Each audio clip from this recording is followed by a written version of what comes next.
Alô pessoal, mais um vídeo no canal Vene Casagrande, um vídeo, olha, de alívio, porque o Flamengo está muito próximo de conseguir o título do Campeonato Brasileiro, muito próximo, mas ainda não conseguiu e o técnico Abel Ferreira está querendo jogar uma arapuca para cima do Flamengo, uma armadilha para cima do Flamengo e o torcedor do Flamengo não pode cair nessa. Eu vou trazer aqui detalhes dessa situação, por que eu estou falando isso, porque o torcedor do Flamengo precisa ficar alerta ligado.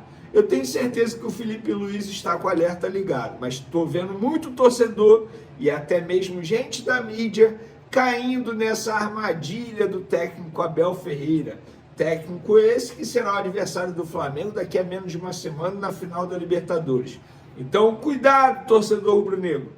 Eu vou abrir o seu olho para você não entrar nessa que o Abel Ferreira está tentando deixar ali uma casquinha de banana e você aí, inocente, pode cair nessa casca de banana. Mas calma que o Vene Casagrande vai te alertar e assim você ficará ligado. A gente também vai fazer a análise do jogo aqui, trazer algumas informações importantes. Isso tudo e muito mais no vídeo de agora. Vamos então dar início a esse vídeo. Eu não posso deixar de fazer uma análise do jogo. O Flamengo, enfim, voltou a jogar muito bem.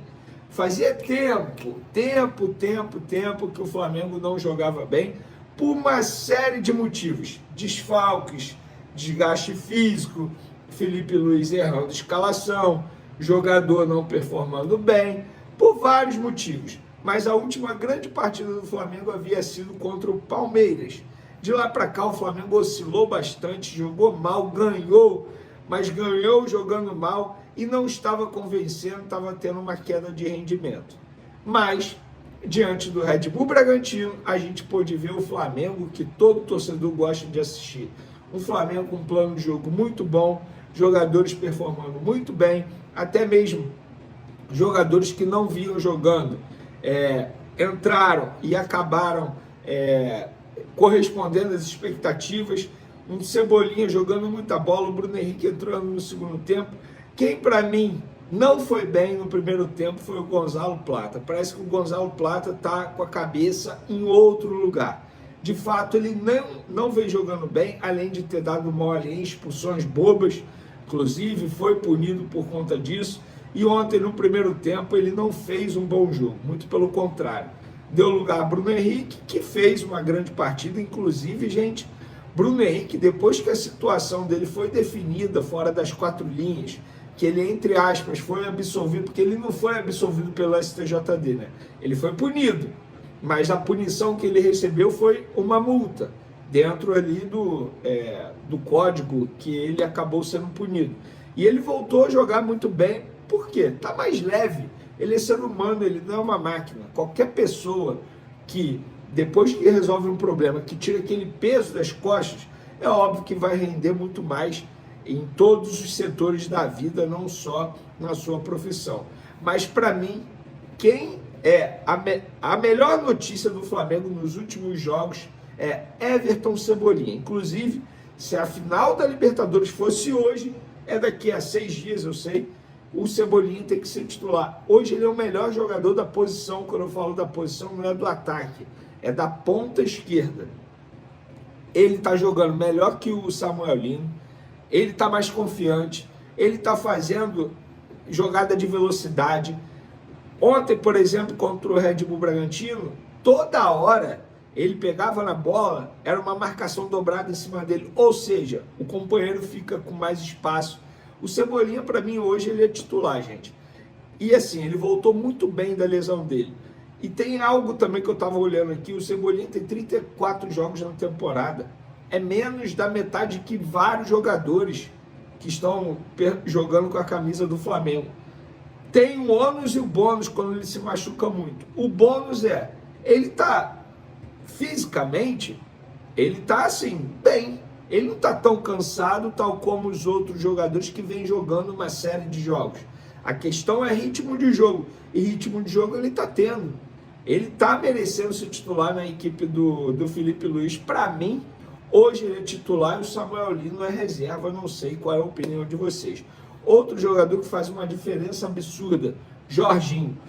Recentemente a gente teve um debate lá no SBT Sport Rio e me perguntaram, quem faz mais falta, Jorginho ou Pedro? Eu mencionei na ocasião Jorginho. E o tempo vem mostrando que eu estava certo, porque o Jorginho ele faz muita diferença no estilo de jogo do Felipe Luiz, ainda mais quando ele não tem o zagueiro Léo Ortiz também, porque são os dois jogadores responsáveis pela saída de bola. E o Jorginho faz isso muito bem. Sem o Pedro, é óbvio que o Pedro faz falta, mas eu acho que o Felipe Luiz ele aprendeu a jogar sem o Pedro, até porque o Pedro passou por um longo período se recuperando de uma lesão no joelho. Com o Jorginho ele não aprendeu, fica muito complicado. E o Jorginho ainda tem um fator, algo que ajudou ontem, inclusive, a batida de pênalti. Ele é um cara que sabe bater o pênalti muito bem. Então, isso também faz diferença, ainda mais se a gente levar em consideração que a final da Libertadores pode ser disputada nos pênaltis também. Então, pessoal, assim, o Jorginho, cara, é um jogador que estava fazendo muita falta e ele bem fisicamente, é uma outra equipe, um outro jogador. Então, caramba, meu computador desligou do nada, espero que não dê problema. Energia boa, pessoal, energia boa. Eu perdi até os dados, o meu roteiro que eu ia falar aqui para vocês, mas eu lembro, já tinha citado do Bruno Henrique, e agora, depois dessa análise, o Flamengo pode ser campeão na próxima rodada, se o Flamengo vencer o Atlético Mineiro e o Palmeiras perder para o Grêmio. O Flamengo é campeão do Campeonato Brasileiro, algo que eu não esperava, vou ser muito sincero, eu não esperava o Palmeiras caindo tanto de produção. E ontem eu tive a oportunidade de assistir os dois jogos de maneira simultânea. Na TV, no computador, botei os dois jogos. A ótima notícia, acima disso tudo que eu mencionei aí, é que o Palmeiras não está jogando nada, gente. O Flamengo teve uma crescente e o Palmeiras só cai de nível. O Palmeiras não está jogando nada. Ontem o Fluminense amassou o Palmeiras, pelo menos até a metade do segundo tempo. Amassou. E tem um dado aqui importante que mostra muito bem isso.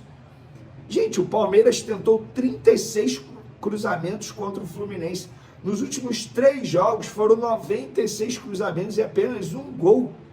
Eles cruzaram 34 contra o 36 contra o Fluminense, 38 contra o Vitória, 24 contra o Santos. Gente, assim, assusta, porque o Abel, ele não faz, ele pode ter os seus problemas, mas ele é um treinador que ele sabe fazer o time jogar dentro da característica. Isso não é normal que está acontecendo no Palmeiras. O Palmeiras caiu muito de produção nos últimos jogos. No jogo de ontem, inclusive, tem até um vídeo viralizando de um torcedor cobrando o goleiro Fábio do Fluminense, falando, por que vocês não entregaram? O Fábio respondeu bem. Vocês não ganham do Vitória, vocês não ganham do Santos, quer cobrar a gente? Pô, não faz o menor sentido. E isso, inclusive, é um recado para aqueles que estavam afirmando que o Fluminense ia entregar o jogo para prejudicar o Flamengo. Gente, tem que ser muito leviano. Torcedor falar isso, eu até tento aceitar. Agora, a gente da imprensa falar isso, eu não aceito não, de verdade, porque o Fluminense acabou mostrando que essas pessoas estavam erradas. Então, gente, agora o Flamengo encara o Atlético Mineiro na terça. Confesso para vocês que eu estou muito ansioso. O Flamengo pode ser campeão dentro da Arena MRV de novo.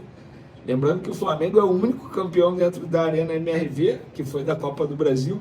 O Atlético não ganhou nenhum título depois que perdeu o campeonato para o Flamengo. Inclusive o Atlético foi vice da Sul-Americana.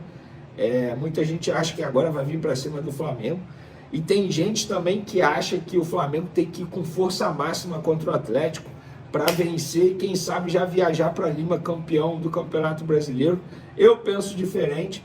Eu acho que tem alguns jogadores que deveriam ser poupados, inclusive o goleiro Rossi. Eu acho que você correr o risco de perder um jogador como esse, que o reserva está longe de ser do nível dele, que é o Matheus Cunha, Deixa eu pensar aqui, o Varela talvez eu não entrasse com ele.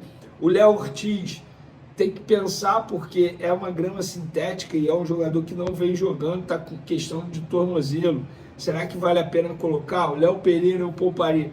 Gente, particularmente eu morro de medo de jogador se machucar, lesão muscular. Venha, mas ele pode se machucar andando em casa, é verdade. Mas quando ele entra em campo, a chance de ele se machucar é muito maior.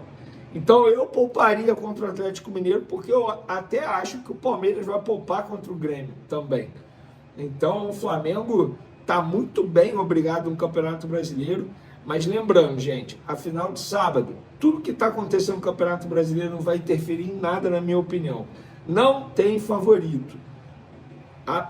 O árbitro apitou, é um jogo totalmente diferente, é mata-mata, campo neutro. Enfim, alguém pode entregar a bola, como foi o Andrés Pereira naquele ano, e como pode ser esse ano, porque ele está vestindo a camisa do Palmeiras. Então eu estou muito ansioso para ver o que vai acontecer, mas eu acho que o título está aqui, ó, na mãozinha do Flamengo, tá? Numa mão, mas calma, não caia na arapuca do Abel, porque ele está tentando meter essa arapuca aí, sabe por quê, galera? Ele ontem deu uma entrevista depois do jogo, dizendo que o campeonato foi entregue, que acabou o campeonato, que não dá mais para o Palmeiras. Gente, isso é óbvio que é uma armadilha. É uma armadilha. Vocês acham que o Abel Ferreira, conhecido por ser um treinador extremamente motivador, vai meter uma dessa numa entrevista coletiva? Vocês acham que internamente ele está falando isso para os jogadores dele? É óbvio que não. Não caia nessa, torcida do Flamengo. Não caia nessa. E outra, vou até trazer uma declaração de 2023. Eu fiz questão de resgatar essa declaração porque isso não saiu da minha cabeça.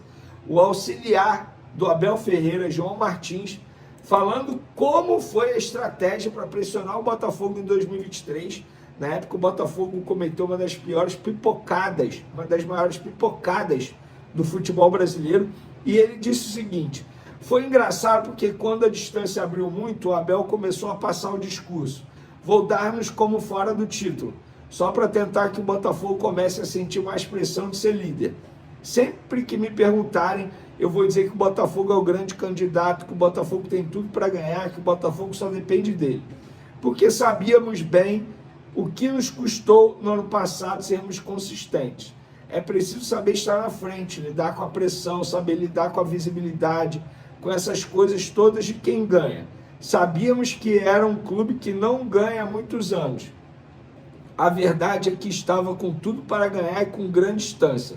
O Abel disse isso, se calhar há 3 ou 4 meses. O mais engraçado é que os jogadores partilhavam muito isso. João, você vai ver que eles vão começar a escorregar, vão começar a perder pontos. Ou seja, isso é mais uma estratégia, uma armadilha para tentar pegar o Flamengo. Mas o Flamengo não vai cair nessa. O Felipe Luiz não vai cair nessa. Você, torcedor rubro-negro, cuidado para não cair nessa. Estou alertando. Deixa eu falar sobre uma negociação que está rolando na Inglaterra, que pode colocar 46 milhões de reais nos cofres do Flamengo. O que acontece é o seguinte, eu até falei no vídeo de ontem que o Wolverhampton não vai negociar nenhum jogador na janela de verão agora, europeia, se a proposta não for irrecusável. E sim, o Manchester United está preparando uma proposta de 50 milhões de euros pelo João Gomes. Lembra do João Gomes, cria da nossa base, que joga no Wolves? Flazueiro, o que tem a ver Manchester United, Wolverhampton, João Gomes e Flamengo? O que acontece é o seguinte, o Flamengo ainda tem 10% dos direitos do João Gomes. Com isso, o Flamengo receberia algo em torno de 5 milhões de euros, ou seja, 31 milhões mais ou menos ali de reais. Só que,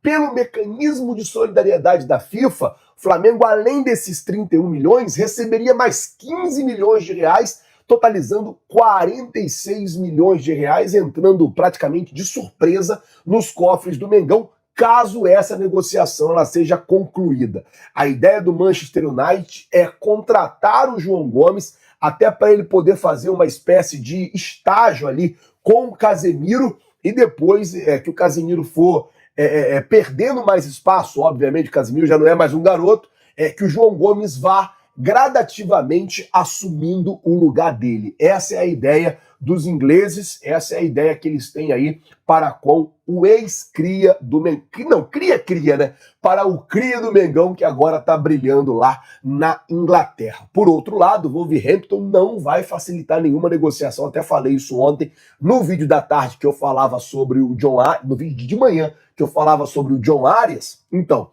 não vai facilitar a negociação, só se for uma proposta considerada irrecusável.